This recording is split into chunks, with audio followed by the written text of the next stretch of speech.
If I had grown up like your mother. No one interrupted, no one objected, because no one could breathe.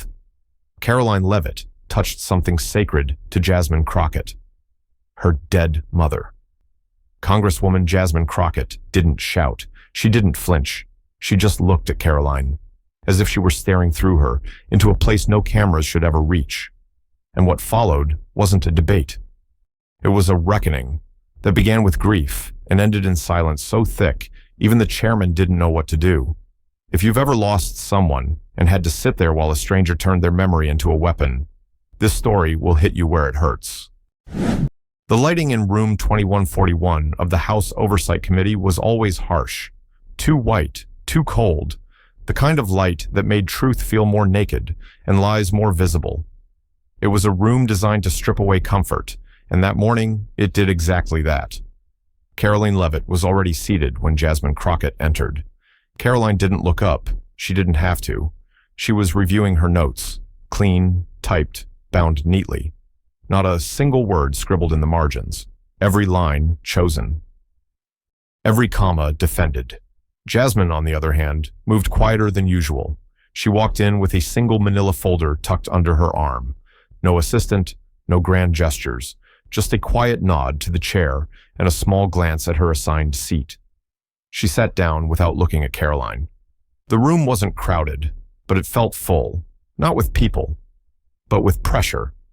It was the kind of tension older viewers would recognize, the kind that lingered right before something breaks, the kind you feel when someone's about to say the one thing you've all agreed never to bring up in public. The chair cleared his throat and began. Let's begin this session of the House Oversight Committee. The formalities were read. No one really listened, because this wasn't about the budget hearing anymore. This was about them. Karoline versus Jasmine, conviction versus composure. And sitting in the middle, between the rows of pens, water glasses, and stiff suits, was a silence so loud it felt like a third presence at the table. Karoline was the first to speak. She stood, poised, firm, trained. I'd like to begin by saying my remarks today aren't meant to be personal, only principled, she said. A congressman behind her nodded. A clerk typed quickly. Karoline continued.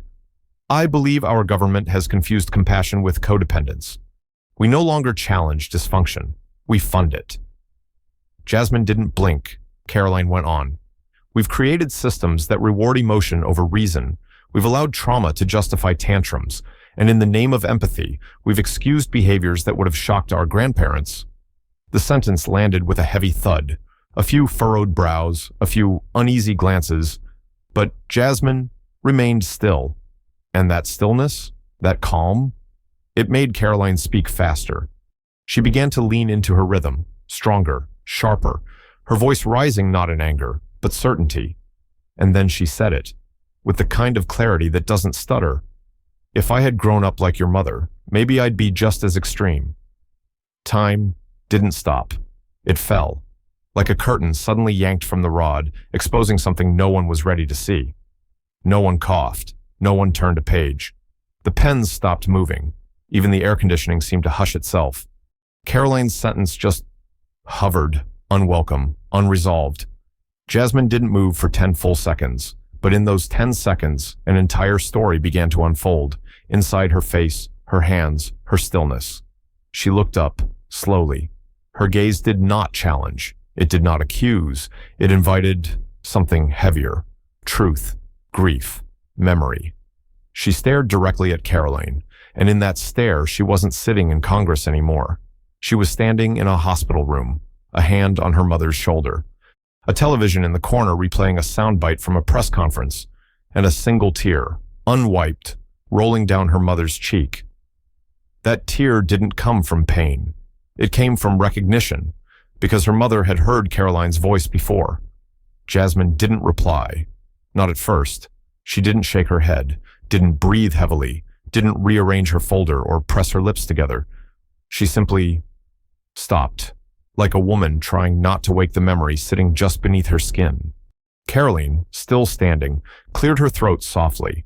Her fingers tightened around her notes, but she didn't speak again, because something in Jasmine's silence had flipped the dynamic. The room no longer belonged to the speaker. It belonged to the listener. Then, finally, Jasmine whispered, "Do you know the last thing my mother ever heard?" Her voice was soft, but it echoed like thunder. Karoline didn't answer. No one did, not even the chair. Jasmine nodded slowly. "It was the television," she said. "A clip of you. You were talking about people like me, saying we play the victim to win sympathy votes." Her voice didn't shake. It didn't rise, but it carried more weight than every gavel that had ever struck wood in that room. "She didn't cry," Jasmine continued. "She didn't speak. She just turned her head slightly, then closed her eyes." A pause. She never opened them again. The chair glanced at his aide, unsure whether to interject. But he didn't. No one dared, because they all knew. This wasn't about politics anymore. This was sacred ground. And Karoline? She lowered her gaze. For the first time that day, her hands trembled, just slightly. She had debated on national television. She had sparred with anchors, journalists, even former presidents. But she had never faced someone whose silence weighed more than all the words in the room. Jasmine placed her hand gently on the folder in front of her. She didn't open it. She just rested her palm there, like it was covering a wound. And then she said, "Don't mention my mother again." She didn't yell, she didn't beg, she commanded. And every person in that room, regardless of party, knew what they had just witnessed, a boundary, not of politics, of pain. The hearing continued, technically, but something fundamental had shifted. The kind of shift that doesn't get recorded in transcripts or roll calls. The kind of shift that lives only in the pauses between words, in the glances exchanged and the breath that refuses to rise. Jasmine Crockett sat in her chair, still as stone. Her hand no longer rested on the folder. It hovered just above it, as if touching it might reopen something too sacred, too close. Across from her, Karoline Leavitt was frozen in a different way. Not rigid, not stunned, but disarmed. She had come prepared, talking points memorized, statistics rehearsed, every line carefully designed to cut clean and look strong, but nothing in her notes prepared her for that sentence. She never opened them again. The weight of it wasn't in the words. It was in the silence that followed. A silence that didn't accuse. It just held the room accountable. The chair shuffled his papers gently, eyes low. He was a seasoned man, gray-haired, composed, older than both women combined. He'd seen tempers flare, tears fall, reputations made and destroyed in this room, but never like this. Never a grief so steady it stopped even politics from interrupting. He looked up briefly, his mouth parting as if to speak, then closed it again. There were no procedural instructions for this kind of moment. Karoline glanced toward the exit for a fraction of a second. She wasn't planning to leave. But something in her needed distance, from what she'd said, from how it had landed, from the realization blooming too fast inside her. Jasmine finally opened her folder, slowly. She didn't pull out papers. She didn't shuffle notes. Instead, she removed something small, tucked into the inside pocket. A cassette tape. Old, faded, the label handwritten, to Jasmine, in case I never say it out loud.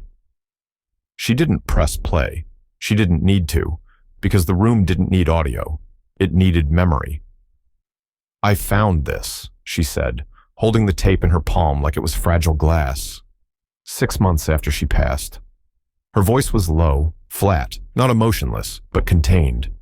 The kind of tone women like her had learned to use when the world expected them to be strong and measured, even when everything inside was breaking.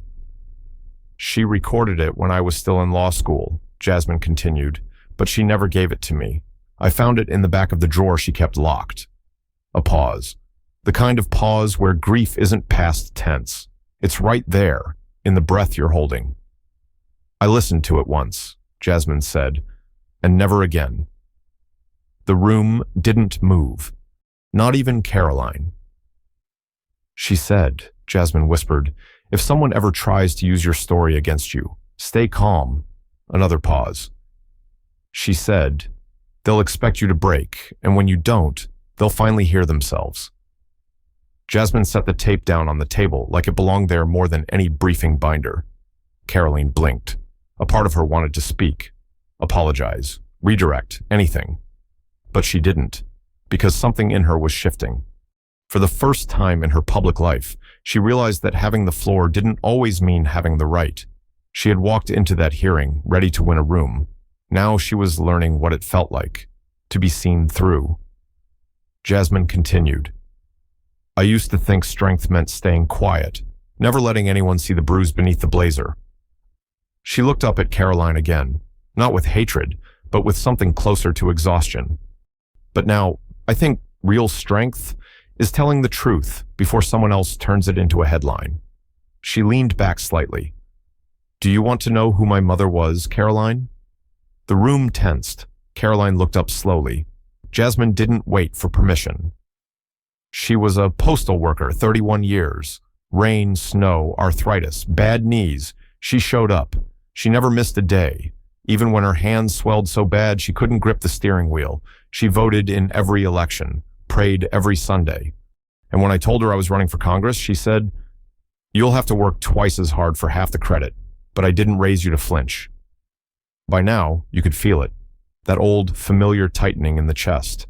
The kind that comes when someone speaks not just from experience, but from a scar that's never fully healed. Jasmine lowered her voice. She never asked for applause. She never asked to be used in an argument. And then, the line that turned the room into stone. And now that she's gone, I don't need her name to win a debate. I need it left alone. No one clapped. No one dared. The silence that followed was sacred. A silence that belonged to every viewer who had ever lost someone and had to sit still while strangers turned that loss into a punchline. Karoline's hands were now folded in front of her, not tightly, not defensively, just folded. She looked down, then slowly raised her eyes. And when she met Jasmine's gaze, she didn't blink. Later, the headlines would focus on policy. Analysts would try to measure the impact of the exchange. Some would call it a clash. Others would call it a masterclass in restraint. But the truth wouldn't be written. It would be felt by every person who watched that moment unfold and remembered their own mother. By every man who knew he couldn't say her name anymore without swallowing twice. By every daughter who had to bury a woman who taught her how to stand quietly when the world tried to shout her down. The committee room didn't move. Time didn't freeze. That would be too simple. Time stretched, like silence trying to decide whether it should stay sacred or shatter. Jasmine Crockett's voice had long stopped echoing. The cassette tape sat still on the table, but it felt like her mother was still there, sitting beside her, unseen but unmistakably present. And across from her, Karoline Leavitt sat frozen. But it wasn't shock anymore. It was reckoning. A stillness not from fear, but from understanding that something irreversible had just happened. No one spoke. Even the congressional clerks, those trained to keep typing no matter what, had let their fingers hover over the keys. One older congressman, a Navy veteran with deep lines around his mouth and a wristwatch older than the staffers in the room, removed his glasses, wiped them with a shaking hand. Not because they were fogged, but because his eyes were full and it was the only thing he could think to do. Behind him, a young Latina staffer lowered her head and rested her hands in her lap. She wasn't crying. She was remembering. Because Jasmine hadn't just brought up her mother. She had brought everybody's mother into that room. Every single person who had ever sat at a bedside with a hand slipping out of theirs. Every son who had been told, "It's okay, baby, I'm proud of you." Every daughter who had once yelled, "You don't get it," only to realize years later that she did. That's why no one wanted to breathe, because even a whisper felt like it would desecrate something holy. Karoline sat back slowly. Her posture had changed. Gone was the confidence, the signature angle of her shoulders that had become familiar to every political junkie in America. Now she was different, not slouched, but softer, still dignified, but no longer defended. Her hands were clasped in front of her, not with resistance, but with reverence. Because the truth is, she wasn't thinking about policy anymore. She was thinking about her own father, and how, at his funeral, she had stayed composed the whole time until the moment she saw his cufflinks still sitting on the bathroom sink. She hadn't told anyone that, not even her husband. But now, watching Jasmine hold that cassette tape like a cross, she felt that memory crawl back up her spine. The chairman leaned forward, just slightly, not to speak, to steady himself. He was one of those men who had been doing this for 30 years. He'd heard every kind of testimony, seen every kind of strategy. But today wasn't strategy. Today was something else, something he couldn't gavel down. His fingertips brushed the edge of his notes. He glanced toward the staffer beside him, a woman in her 50s with a steel bun and tired eyes. She gave the faintest shake of her head. Not now, not yet. Let the moment breathe. Jasmine hadn't moved. She still sat upright, but it was no longer composure. It was memory sitting tall in a borrowed chair. Her fingers grazed the edge of the tape again, like you would touch the gravestone of someone you miss, not because it makes them come back, but because it reminds you they were real. Karoline looked across the table. It wasn't a stare. It wasn't a glance. It was almost an apology. But the thing about grief is, it doesn't beg for apology. It begs for understanding. And that was the moment Karoline stopped being a speaker in that room. She became a witness. A camera light blinked red, but no one adjusted the shot. No one tried to get the angle, because even the camera operators knew you don't zoom in on something like this. You back away. Let it be what it is. Then, from the far side of the panel, Representative Mitchell, a soft-spoken black woman from Alabama, lifted her glasses and asked gently, "Madam Chair, May I say something?" The chair gave a small nod. Mitchell didn't look at Jasmine. She looked at Karoline and said calmly, "I lost my mother last year." A silence fell again, but this one was different. This silence said, "You're not alone." Mitchell continued, "And I remember the last thing she told me before she passed." She exhaled slowly, voice catching. She said, "Don't let them turn my story into someone else's weapon." Karoline's eyes closed for just a second. She didn't cry, but her throat moved, once. A deep swallow, the kind that tries to make room for a truth too big for words. The clerk quietly pushed a fresh glass of water toward Jasmine. She didn't reach for it, not yet. She was still holding her breath. Because when someone mentions the name of the woman who gave you life, and then suggests she was the root of your rage, you don't exhale. You remember. Karoline took a soft breath. She moved her hand toward her own stack of prepared statements, paused, then closed the folder without reading a word. She wasn't going to rebut. She wasn't going to clarify. And for the first time in her life, Karoline Leavitt chose silence not as a strategy, but as respect. A young reporter in the back, no older than 24, tapped his pen against his notebook, then stopped. He had been taught to chase drama, but what he was watching now was too fragile to frame. He'd later write in his article, "I saw a woman speak of her mother like she was still in the room, and I saw another woman realize that maybe, just maybe, she'd misunderstood the cost of winning." And in that one moment, with no raised voices, no applause, no outrage, the hearing became holy. Because grief, when spoken plainly and bravely, changes the air around it. And every person who breathed it in left a little quieter, a little more aware. The hearing didn't officially end, but something ended. A kind of invisible structure, the unspoken rules of political sparring, of keeping grief outside policy, of using the dead only in eulogies, collapsed that day. It wasn't chaos. It wasn't drama. It was something quieter, something older. Something that pulled everyone in that room out of their rehearsed roles and back into the skin of being human. It began with the simplest gesture. Congressman Harold Roth, 76, known more for quoting legislation than expressing emotion, reached slowly into the inside pocket of his suit and pulled out a photo. A black and white picture, edges curled, worn from decades of handling. He didn't say a word. He didn't raise it up high. He just set it down on the table in front of him. A woman standing in front of a bakery, flour on her apron, sun in her eyes. No one asked who she was. Everyone already knew.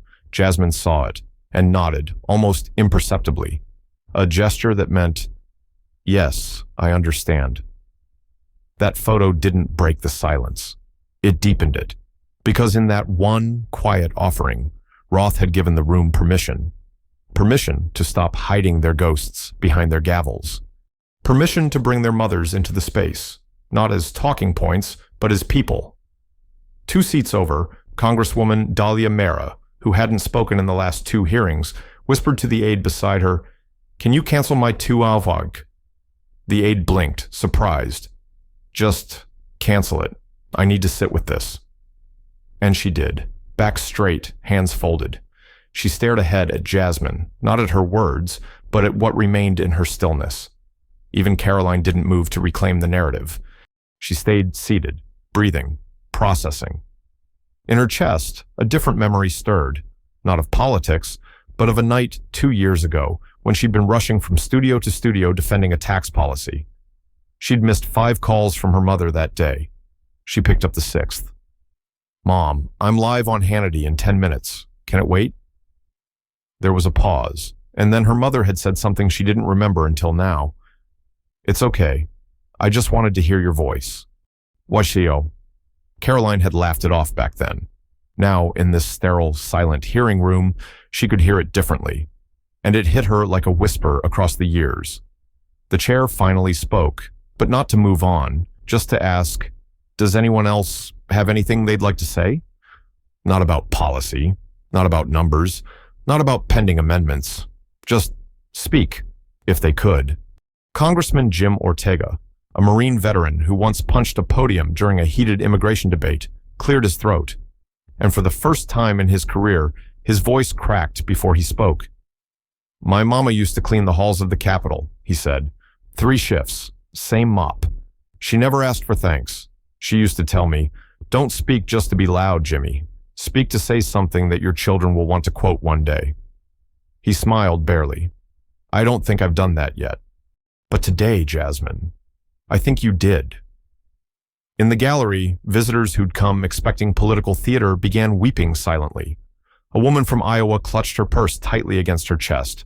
A teacher from Delaware gripped the sleeve of her husband's blazer. No one looked away, because this wasn't the kind of moment you turned from. It was the kind of moment you entered. Karoline finally reached into her own folder. She didn't pull out statistics.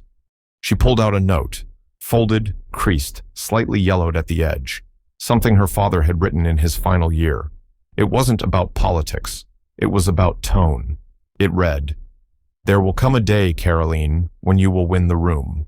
But ask yourself first, what will they remember? Your facts or your grace?" She hadn't thought about that line in a long time, but now it rang like a church bell. Jasmine sat, arms still, but you could tell something had lifted, not vanished, but eased, because she hadn't just spoken about her mother. She had been heard, truly. And when grief is finally heard, it doesn't need to roar. It can rest.